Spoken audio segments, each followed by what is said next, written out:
শুভ রাখি পূর্ণিমার শুভেচ্ছা দাদা। ধর এটা, রাখিটা দে, হাতটা বাড়া দেখি। ঘোড়া, এই যে আমি তোকে রাখি পরিয়ে দিচ্ছি, এবার দেখবি ভগবান সর্বদা তোর মঙ্গল করবে। এই নে লাড্ডু খা, তোর খুব পছন্দের না? বোন, তুই আমাকে সত্যি খুব ভালোবাসিস, তাই না রে? আমি তো আর রাখিতে গ্রামে যেতে পারিনি, তুই দেখ শহর পর্যন্ত চলে এলি আমার জন্য।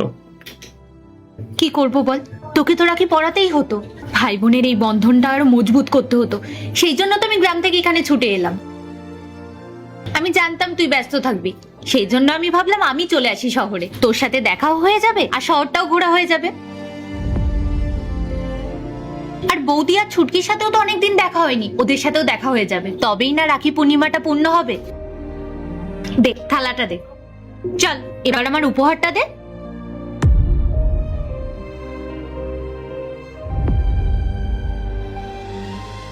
বোন, আমার কাছে তোকে দেওয়ার মতো কিছুই নেই, দেখ না কে হতভাগা দাদা আমি। আমার ছোট্ট বোনটাকে রাখির দিনে একটা উপহার পর্যন্ত দিতে পারলাম না, আমায় ক্ষমা করে দেবে বোন। স্যার, এই লেবারটা এখানে কাজ করতে এসেছে নাকি আড্ডা দিতে এসেছে? তখন থেকে নাটক শুরু করেছে।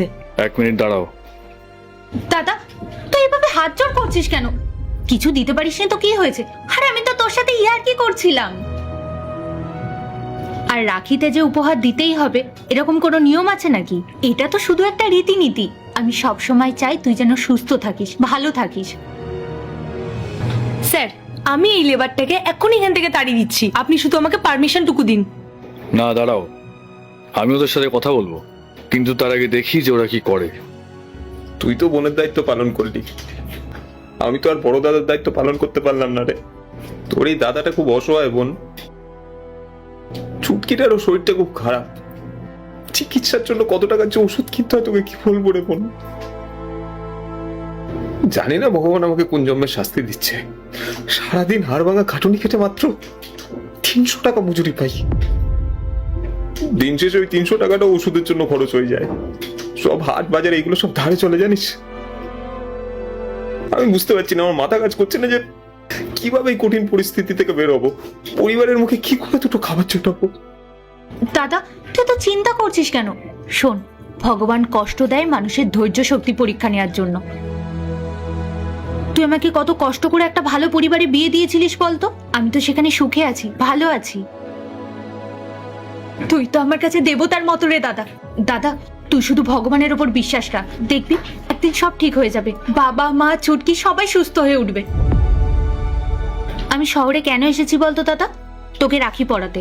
এখন যদি এসে দেখি আমার দাদা মন খারাপ করে বসে আছে, তাহলে কি বোনের ভালো লাগবে? এই দেখ, আমার আর দুঃখ নেই, আমার চোখে জলও নেই, আমি তোকে কথা দিচ্ছি আমি সবসময় এরকম তোর হাসি খুশি দাদা হয়ে থাকবো।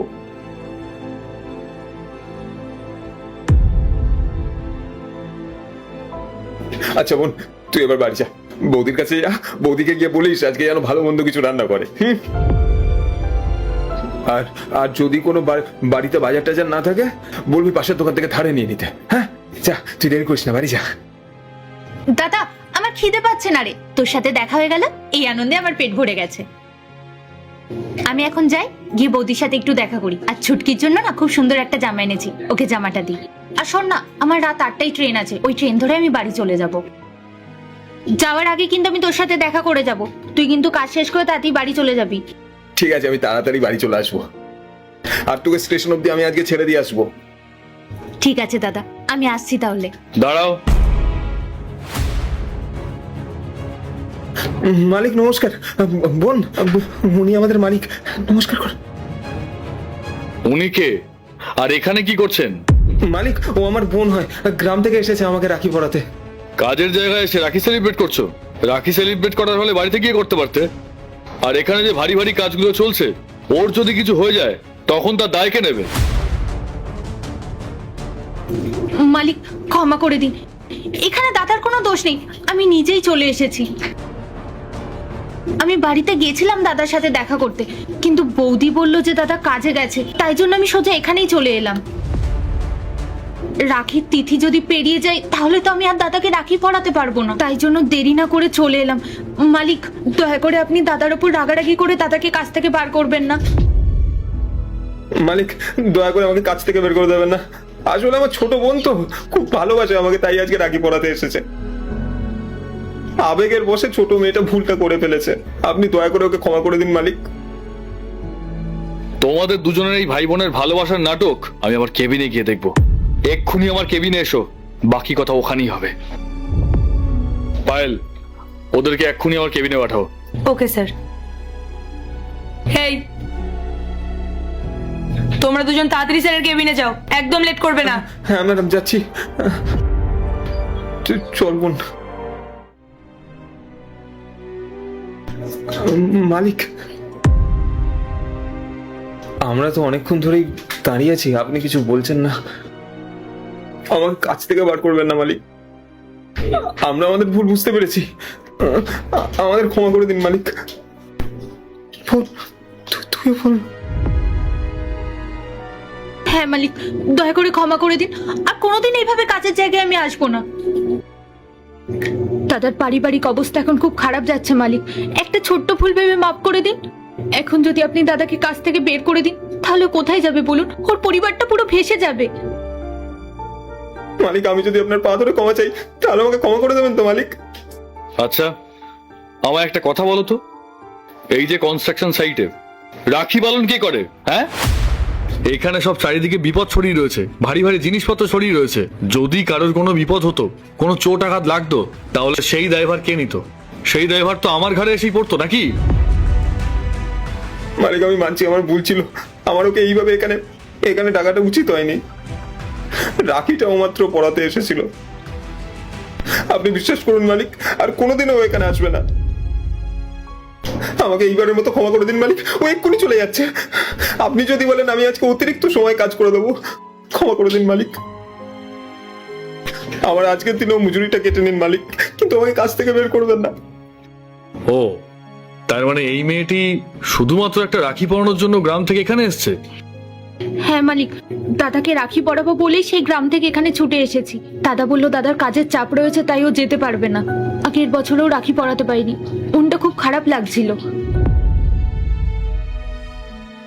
এবার আর মনটা মানছিল না, তাই জন্য আমার স্বামী টিকিট কেটে দিল, আমি সোজা দাদার কাছে চলে এলাম। মালিক, আপনি একটু বোঝার চেষ্টা করুন, রাখি হচ্ছে ভাই বোনের ভালোবাসার বন্ধন। আজ এই বিশেষ দিনে যদি আমি নিজের দাদাকে রাখি পরাতেই না পারি তাহলে কি মনটা ভালো লাগবে বলুন? আচ্ছা, তুমি রাখিতে গ্রামে যাওনি কেন? আর তোমার বোন তো বলছে তুমি নাকি এর আগের বছরও যাওনি, কিন্তু কারণটা কি?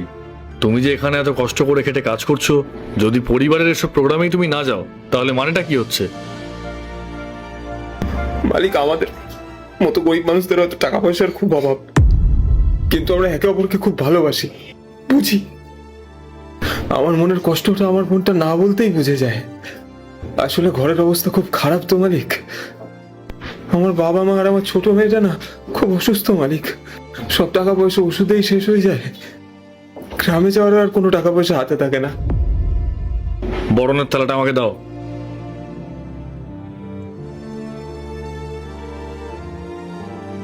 তোমরা কাজের জায়গায় এসে রাখি বন্ধন করছো। আচ্ছা, আমি তোমাকে আর তোমার বোনকে এখানে কেন রেখেছি তোমরা জানো? না মালিক। মালিক, দয়া করে দাদাকে কাজের জায়গা থেকে বের করে দেবে না, আমি হাত জোড় করে আপনার কাছে ক্ষমা চাইছি। মালিক, আপনার যত ইচ্ছে আমাকে বকুন, আমাকে শাস্তি দিন, কিন্তু আপনার কাছে হাত জোড় করছি মালিক, আমাকে কাজ থেকে বের করে দেবেন না। বকবো তো, কারণ তুমি তো আমাকে পুরো পাগল করে দিয়েছিলে যে স্যার রাখি আসছে, বোনকে কি গিফট দেবো বুঝতে পারছি না, আপনি একটু আমায় কিনে দেবেন। আর তাই এই গিফটগুলো আমি তোমাকে দেবো বলে খুঁজে বেড়াচ্ছিলাম, আর গিয়ে দেখি তোমরা রাখি সেলিব্রেট করছো। আচ্ছা, বোনকে এই গিফটগুলো না দিয়ে তুমি চলে যেতে বলছিলে? ধরো, এই গিফটগুলো বোনকে দাও। মালিক, আমি আপনাকে কবে আনতে বললাম? এ কি কথা, তুমি ভুলে গেলে? আরে তুমি তো আমাকে আনতে বললে যে স্যার বোনের জন্য কিছু ভালো গিফট এনে দিন, আর তুমি এখন বলছো ভুলে গেছো। ধরো, এটা বোনকে দাও।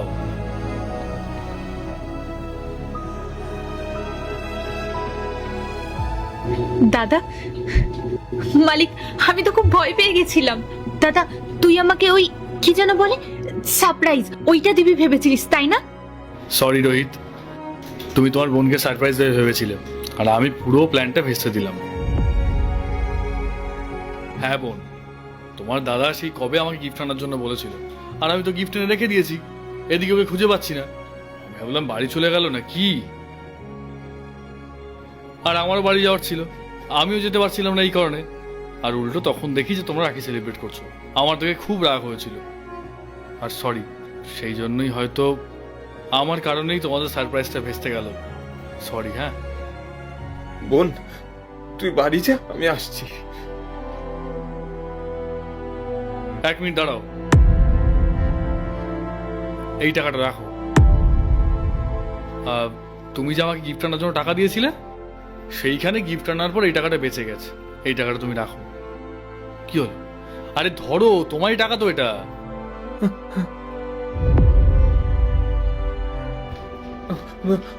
এনে বোন, টাকাটা নিয়ে যা, আমি কাজ শেষ করেই আসছি।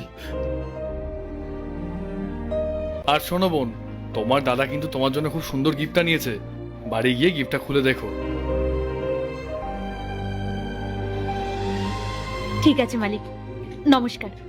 দাদা, আমি আসছি, তুই সাবধানে আসিস কিন্তু।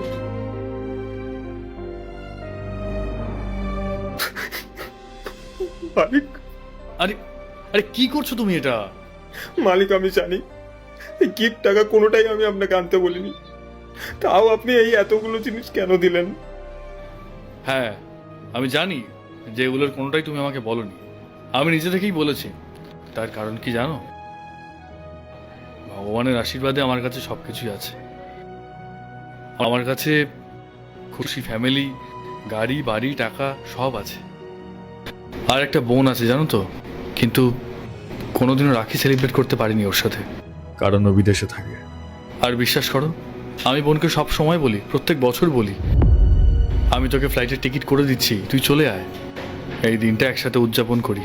কিন্তু কিন্তু ও কোনোভাবেই ওখান থেকে আসতে পারে না, খুব ব্যস্ত থাকে। আর এদিকে আমিও যেতে পারি না। তাই তোমার বোনের এই ভালোবাসা দেখে আমার আজকে খুব আমার বোনের কথা মনে পড়ছিল। আর সেখানে তুমি তোমার বোনকে এই রাখি পূর্ণিমার দিন খালি হাতে পাঠাচ্ছিলে। আর তোমার বোন, ও কত দূর থেকে এখানে রাখি পড়াতে এসছে তোমাকে। আর কি জানো তো, আজকের এই দিনটায় সব বোনেরাই একটু গিফটের আশা করে দাদার কাছ থেকে পাওয়ার।